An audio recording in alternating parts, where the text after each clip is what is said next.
Hello বন্ধুরা, তোমরা সবাই কেমন আছো? আজ সকাল থেকে দুপুর অবধি কী করেছি তা তোমাদের ছোট একটা ব্লগের মাধ্যমে দেখিয়ে দিলাম। এই সকালে চা করছিলাম, চাটা ততক্ষণে হয়ে গেছে। বড়মশাই কাজে বেরোবে এবার। গরম হোক কি ঠান্ডা, চাটা সবসময়ের জন্যই প্রিয়। এই আমার চা ততক্ষণে কমপ্লিট। বড়মশাইকে জিজ্ঞাসা করছি, বড়মশাই বসে গেছেন চা খেতে। বলো, চা কেমন হয়েছে? তোমরা ততক্ষণে ব্লগটা দেখতে থাকো আর কেমন হয়েছে কমেন্ট করে শেষে জানিও। আমিও খাইয়ে বা। তারপর ও কাজে বেরিয়ে যাচ্ছে।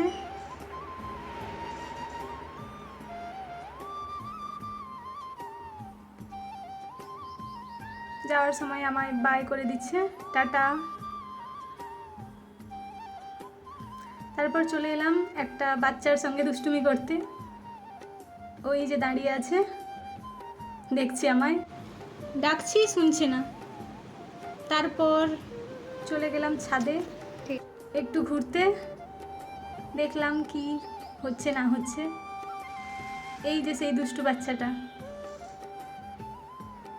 ভীষণ গরম।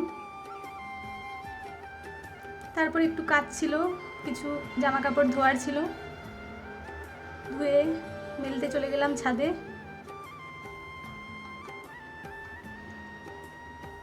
মোটামুটি কাজ সব কমপ্লিট। তারপর একটু বসেছিলাম। এই আমার গুলু, একা থাকার সঙ্গী আমার। কিছুক্ষণ রিলস দেখলাম। তারপর দুপুরে রান্নাবান্না কমপ্লিট করে এই খাওয়া দাওয়া হলো। এটা হলো আলু পটল তরকারি আর এটা হলো আলু ঢ্যাঁড়স মাখা। তোমরা জানিও ব্লগটা কেমন হয়েছে।